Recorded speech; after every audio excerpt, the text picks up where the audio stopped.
Hello friends, welcome to डेज़वन group. आज हम एक full responsive e commerce website design करेंगे यूजिंग HTML और CSS। तो ये जो आप मेरी स्क्रीन पे देख रहे हैं, हम इसी वेबसाइट को डिज़ाइन करने वाले हैं। तो एक बार हम इस पूरी वेबसाइट को चेक कर लेते हैं। तो वेबसाइट में सबसे पहले हमारा टॉप हेडर सेक्शन रहेगा, जिसमें लेफ्ट साइड में लोगो रहेगा और राइट साइड में मेन्यू बार रहेगा। उसके बाद हमारा एक बड़ा बैनर सेक्शन रहेगा। उसके नीचे हमारा एडवर्टाइजमेंट का इमेजेस रहेंगी 2। उसके नीचे हमारा प्रोडक्ट सेक्शन रहेगा, जिसमें हमारा प्रोडक्ट का इमेज रहेगा, प्रोडक्ट का नाम रहेगा, प्रोडक्ट का सेल्स प्राइस रहेगा और बाय नाउ का एक बटन रहेगा। फिर सबसे लास्ट में हमारा फुटर सेक्शन रहेगा, जिसमें सबसे पहले हमारा अबाउट अस का कंटेंट रहेगा, उसके बाद हमारा क्विक लिंक्स रहेगा और लास्ट में हमारा कॉन्टेक्ट अस का डिटेल रहेगा, जिसमें हमारा एड्रेस रहेगा, ईमेल आईडी रहेगा एंड मोबाइल नंबर रहेगा। अब हम इसको एक बार मोबाइल में चेक कर लेते हैं कि मोबाइल में हमारा डिज़ाइन किस टाइप का दिखेगा।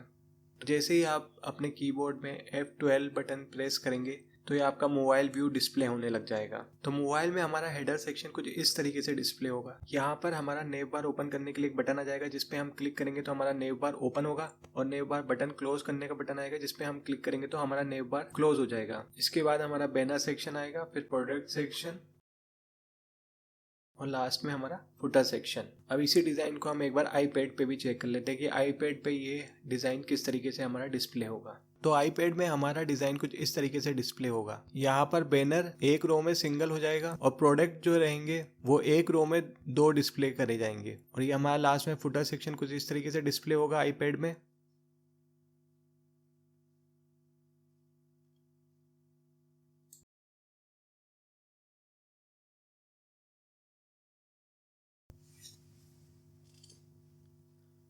अब हम अपनी वेबसाइट को डिज़ाइन करना स्टार्ट करते हैं। तो सबसे पहले मैं अपने डेस्कटॉप पे चलता हूँ। डेस्कटॉप पे हमें एक फ़ोल्डर क्रिएट करते हैं ई कॉमर्स वेबसाइट नाम से। ई कॉमर्स वेबसाइट फोल्डर के अंदर में एक और फोल्डर क्रिएट करते हैं CSS फोल्डर के नाम। उसके अंदर में एक और फोल्डर क्रिएट करते हैं इमेजेस फोल्डर के नाम से।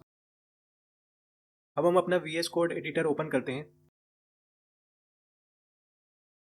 VS कोड एडिटर ओपन होने के बाद हम एक नई फाइल क्रिएट करते हैं। उसके लिए हम फाइल्स में जाते हैं, जिसमें न्यू टेक्स्ट फाइल का ऑप्शन है, उसको क्लिक करते हैं। अब हम इस फाइल को सेव कर देते हैं index.html के नाम से। फाइल को हमें उसी फोल्डर में सेव करना है जो हमने अभी क्रिएट करा है डेस्कटॉप पर ई कॉमर्स वेबसाइट नाम से। अब हम वापस अपने VS कोड में जाते हैं index.html वाली फाइल के अंदर।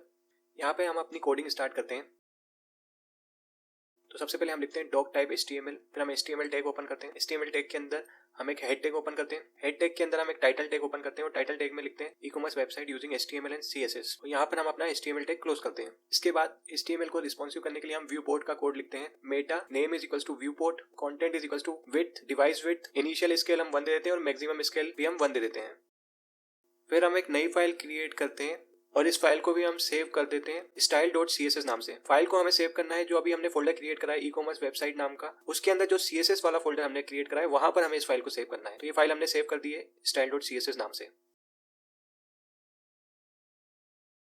अब इस style.css फाइल को हमें लिंक करना है HTML फाइल में। तो हम वापस अपने HTML फाइल पे चलते हैं और यहाँ पे हम लिखते हैं link rel is equals to stylesheet, और href में हम लिंक दे देते हैं css/style.css। इसके बाद हम ये हेड टैग क्लोज कर देते हैं और अब हम बॉडी टैग स्टार्ट करते हैं। अब हम अपने रेफरेंस वेबसाइट को वापस ओपन करेंगे। तो ये जो टॉप हेडर सेक्शन दिख रहा है उसको हम डिजाइन करेंगे। तो ये जो टॉप हेडर सेक्शन है ये डेस्कटॉप पे कुछ इस तरीके से दिखाई दे रहा है, और इसी को अगर हम मोबाइल पे चेक करते हैं तो मोबाइल पे ये कुछ इस तरीके से दिखाई देता है। यहाँ पे एक नेव बार ओपन करने का बटन आ जाता है, और जैसे ही हम इस पर क्लिक करते हैं तो यहाँ पर ये नेव बार ओपन हो जाता है और ये नेव बार क्लोज करने का बटन आ जाता है। तो हमें भी कुछ इस तरीके से इस हेडर सेक्शन को डिजाइन करना है। तो सबसे पहले मैं इस लोगो को सेव कर लेता हूँ। जो डेस्कटॉप पे हमने एक फोल्डर क्रिएट करा है ई कॉमर्स वेबसाइट के नाम से, उसके अंदर जो इमेजेस नाम का फोल्डर क्रिएट करा है उसके अंदर मैं इस लोगो को सेव कर लेता हूँ। आपको इस वेबसाइट में यूज की हुई इमेजेस डाउनलोड करने का लिंक डिस्क्रिप्शन में दिया हुआ है। आप डिस्क्रिप्शन में दिए लिंक पर क्लिक करके सारी इमेजेस जो इस वेबसाइट में यूज की गई है उसको डाउनलोड कर सकते हैं। तो अब हम अपना VS कोड एडिटर ओपन करते हैं। सबसे पहले हम टाइप करते हैं हेड टैग, उसके अंदर हम एक डिव टैग क्रिएट करते हैं जिसमें हम क्लास देते हैं कंटेनर नाम से। इसके अंदर हम एक और डिव टैग क्रिएट करते हैं जिसमें हम क्लास देते हैं हेड्स नाम से। इसके अंदर हम एक डिव टैग क्रिएट करते हैं जिसमें हम क्लास देते हैं लोगो नाम से। इसके अंदर हम एक इमेज टैग क्रिएट करते हैं image src equals to images/logo.jpg। फिर हम एक डिव टैग क्लोज करते हैं। फिर हम एक और डिव टैग ओपन करते हैं जिसमें क्लास देते हैं मेन्यू नाम से। फिर उसके अंदर हम एक एंकर टैग क्रिएट करते हैं और href में हम लिंक देते हैं हैश मेन्यू करके। इसमें हम एक क्लास देते हैं ओपन आइकन करके, और इसमें हम एक ASCII कोड टाइप करते हैं एंड #9776 सेमीकोलन और एंकर टैग क्लोज करते हैं। फिर हम एक डिव टैग ओपन करते हैं जिसमें हम एक ID देते हैं मेन्यू नाम से। फिर उसके अंदर हम एक और डिव टैग क्रिएट करते हैं जिसमें क्लास देते हैं मेन्यू इनर करके। फिर हम एक एंकर टैग क्रिएट करते हैं जिसमें href में लिंक देते हैं हैश और क्लास देते हैं क्लोज आइकन करके। इसके अंदर हम एक और आस्की कोड टाइप करते हैं and hash x2715 semicolon and anchor tag close करते हैं। फिर उसके अंदर हम एक यूएल टैग क्रिएट करते हैं, यूएल के अंदर हम li टैग क्रिएट करते हैं। इसके अंदर हम एक एंकर टैग क्रिएट करते हैं और एंकर टैग के अंदर हम लिखते हैं होम। और अब हम इस एंकर टैग को क्लोज कर देते हैं और इस li टैग को भी क्लोज कर देते हैं। उसके बाद हम इस पूरे li टैग को कॉपी करते हैं और इसको 5 बार पेस्ट कर देते हैं। इसके बाद हम सेकंड वाले में टाइप करते हैं अबाउट अस, थर्ड वाले में टाइप करते हैं शॉप नाउ, फोर्थ वाले में टाइप करते हैं गैलरी, फिफ्थ वाले में टाइप करते हैं कार्ड और लास्ट वाले में टाइप करते हैं चेकआउट। और यहाँ पर हम यूएल टैग क्लोज कर देते हैं और लास्ट में हम 5 डिव टैग क्लोज करते हैं और लास्ट में जो हमने हेड टैग ओपन करा है उसको भी हम यहाँ पर क्लोज कर देते हैं। अब हम अपनी CSS फाइल में चलते हैं। यहाँ पे हम यूनिवर्सल सिलेक्टर टाइप करते हैं स्टार। इसके अंदर हम CSS देते हैं font family Roboto sans serif Arial, margin 0px, padding 0px, box sizing हम देते हैं बॉर्डर बॉक्स, फॉन्ट साइज हम देते हैं 16px। इसके बाद हम एंकर टैग पे CSS देते हैं टेक्स्ट डेकोरेशन नन।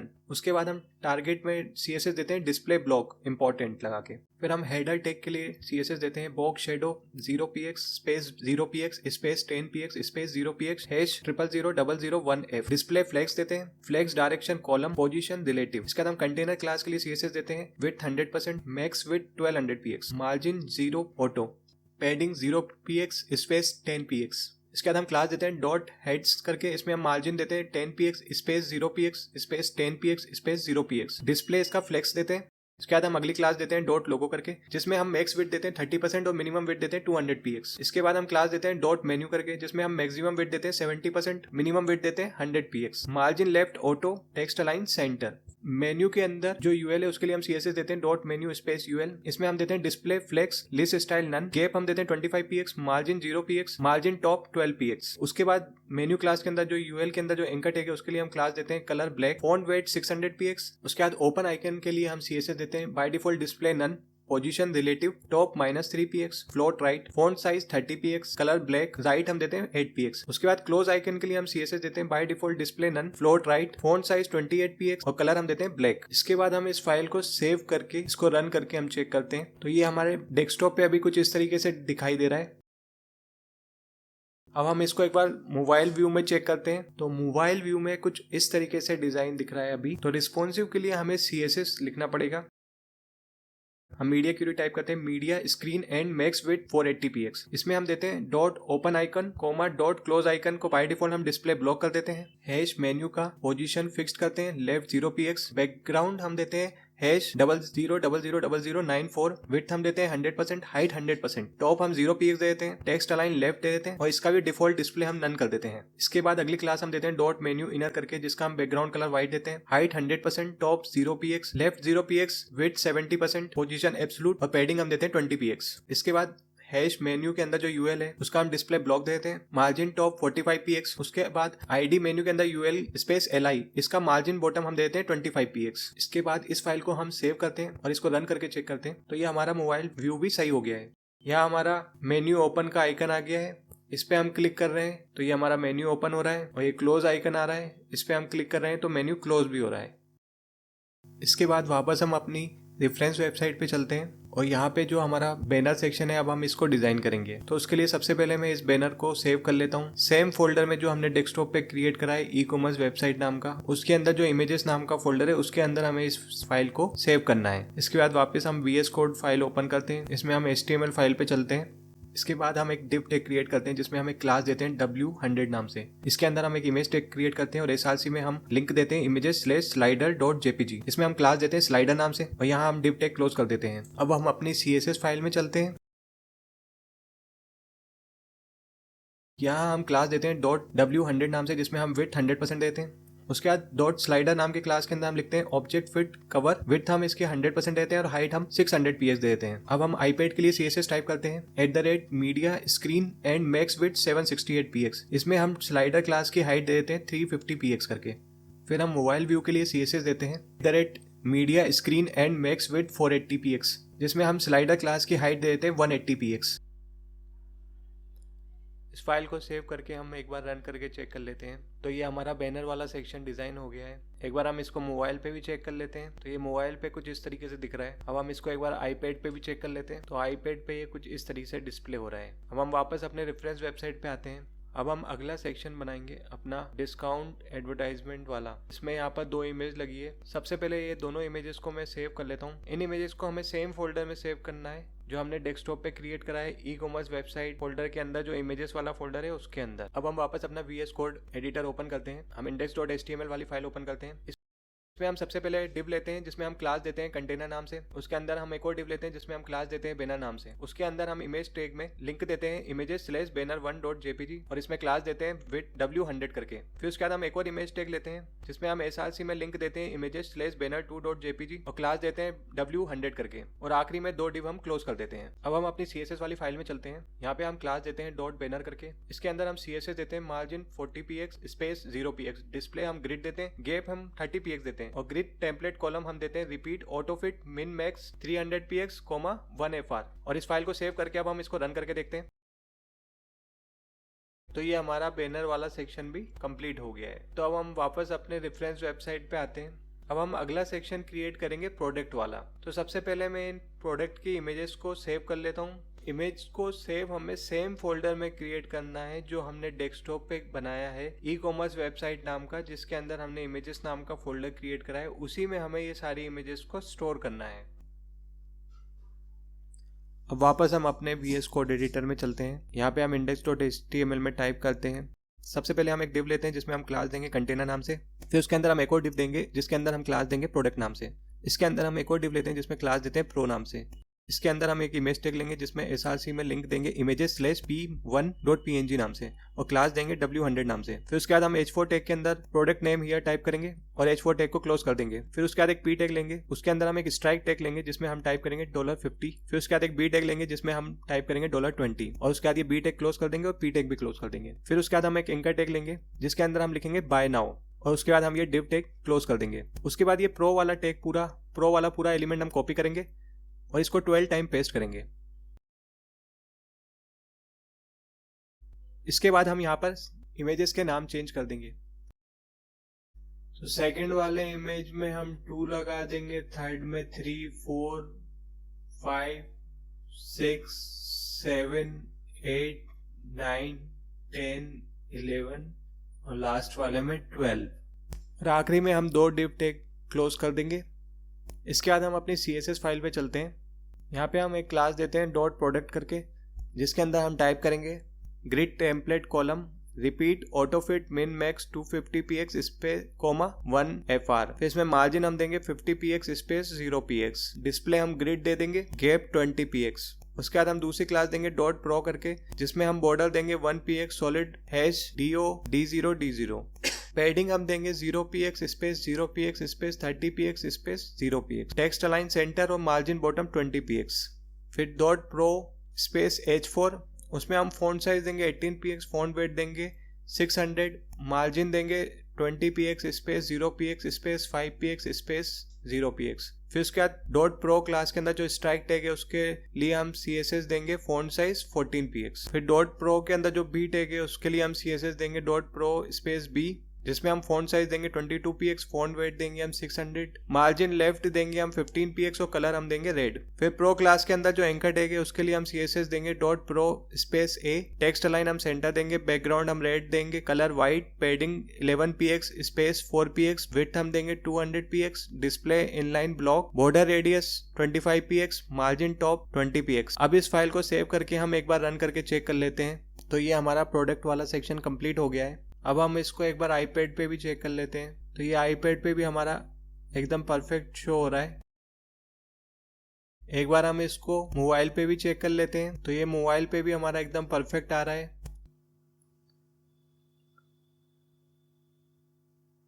अब हम अपना लास्ट फुटर सेक्शन डिजाइन करेंगे। तो हम वापस अपने VS कोड में चलते हैं। में हम index.html फाइल ओपन करते हैं। सबसे पहले हम यहाँ पे एक फुटर टैग लेंगे। फुटर टैग के अंदर मैं एक डिव टैग लूंगा जिसमें हम क्लास देंगे कंटेनर नाम से। इसके अंदर मैं एक और डिव टैग लूंगा जिसमें मैं क्लास दूंगा फुट्स नाम से। फिर इसके अंदर एक और डिव टैग लेंगे जिसमें हम क्लास देंगे कॉल फुट नाम से। फिर उसके अंदर हम एक h2 टैग देंगे जिसके अंदर हम हेडिंग लिखेंगे अबाउट अस और h2 टैग क्लोज कर देंगे। फिर उसके अंदर हम एक p टैग लेंगे और डमी कंटेंट टाइप करने के लिए मैं अपनी रेफरेंस वेबसाइट पे जाता हूँ, वहां से अपना डमी कंटेंट कॉपी करके यहाँ पे हम पेस्ट कर लेंगे और उसके बाद ये p टैग को हम क्लोज कर देंगे। फिर उसके बाद हम ये डिव टैग क्लोज कर देंगे। उसके बाद हम एक और डिव टैग ओपन करेंगे जिसमें हम क्लास देंगे कॉल फुट नाम से। उसके अंदर हम एक h2 टैग लेंगे जिसमें हम हेडिंग देंगे क्विक लिंक्स करके और उसके बाद हम h2 टैग क्लोज कर देंगे। फिर हम एक ul टैग लेंगे। ul के अंदर में li टैग लेंगे। li के अंदर हम टाइप करेंगे होम नाम से और li टैग को क्लोज कर देंगे। अब हम इस पूरे li एलिमेंट को हम कॉपी कर लेते हैं और नीचे 7 बार पेस्ट कर देते हैं। और सेकंड वाले में हम टाइप करते हैं कार्ड, फिर हम टाइप करते हैं अबाउट अस, थर्ड वाले में लॉगिन, फोर्थ वाले में शॉप नाउ, फिफ्थ वाले में रजिस्टर, सिक्स्थ वाले में कैटेगरी और सेवेंथ वाले में हम टाइप करते हैं कॉन्टेक्ट अस। उसके बाद हम ये लास्ट यूएल टैग क्लोज करेंगे। उसके बाद हम डिव टैग क्लोज करेंगे। फिर उसके अंदर हम एक और डिव टैग लेंगे जिसमें हम क्लास देंगे कॉल फुट नाम से। उसके बाद हम एक h2 टैग लेंगे जिसके अंदर हम हेडिंग देंगे कॉन्टेक्ट अस और h2 टैग को क्लोज कर देंगे। फिर हम एक यूएल टैग लेंगे, इसके अंदर हम क्लास देंगे कॉन्टेक्ट अस नाम से। फिर उसके अंदर हम एक li लेंगे और एक डमी एड्रेस हम टाइप कर देंगे और उसके बाद हम li टैग क्लोज कर देंगे। फिर हम एक और एक li टैग लेंगे और इसमें एक हम डमी ईमेल आईडी टाइप करेंगे और li टैग क्लोज कर देंगे। उसके बाद हम एक और एक li टैग ओपन करेंगे जिसमें हम डमी मोबाइल नंबर टाइप करेंगे और li टैग क्लोज कर देंगे। फिर लास्ट में हम ul टैग क्लोज कर देंगे। उसके बाद उस लास्ट में हम 3 डिव टैग क्लोज करेंगे। फिर जो फुटर टैग हमने ओपन करा था उसको हम क्लोज कर देंगे और लास्ट में हम बॉडी टैग और html टैग भी क्लोज कर देंगे। इसके बाद हम अपनी css फाइल में चलते हैं।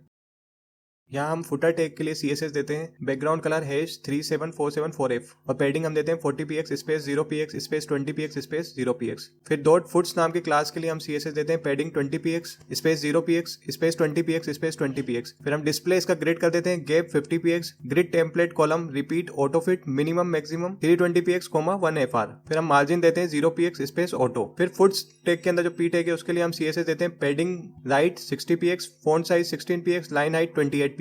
और call foot call foot anchor tag के लिए हम CSS देते हैं कलर व्हाइट। कॉल फुट के अंदर जो h2 टैग है उसके लिए हम CSS देते हैं font size 18px, margin bottom 25px। Call foot के अंदर जो li टैग है उसके लिए हम CSS देते हैं font size 14px, colour white, margin bottom 15px, line height 26px। List style type disclosure closed, width हम देते हैं 38%, फ्लोट लेफ्ट और मार्जिन लेफ्ट देते हैं 5%। Dot contact us space li की हम CSS देते हैं विड्थ 90%। अब इस फाइल को हम सेव करके एक बार रन करके देखते हैं। तो ये हमारा फुटर वाला सेक्शन कंप्लीट हो गया है। अब एक बार हम इस फुटर सेक्शन को मोबाइल व्यू में चेक कर लेते हैं। तो ये मोबाइल व्यू में भी एकदम परफेक्ट आ रहा है। एक बार हम इसको आईपैड व्यू में चेक कर लेते हैं। तो आईपैड वर्जन में भी ये एकदम परफेक्ट आ रहा है। तो ये हमारी पूरी वेबसाइट कंप्लीट हो चुकी है। एक बार हम इसको फिर से चेक कर लेते हैं डेस्कटॉप वर्जन पे। अब एक बार मैं इसको आईपैड वर्जन पे भी चेक कर लेता हूँ।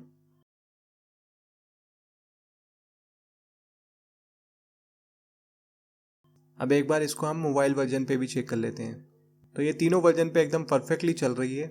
इस टाइप के और वीडियोस देखने के लिए आप हमारे चैनल को सब्सक्राइब कर सकते हैं और अगर ये वीडियो पसंद आया है तो इस वीडियो को लाइक करें।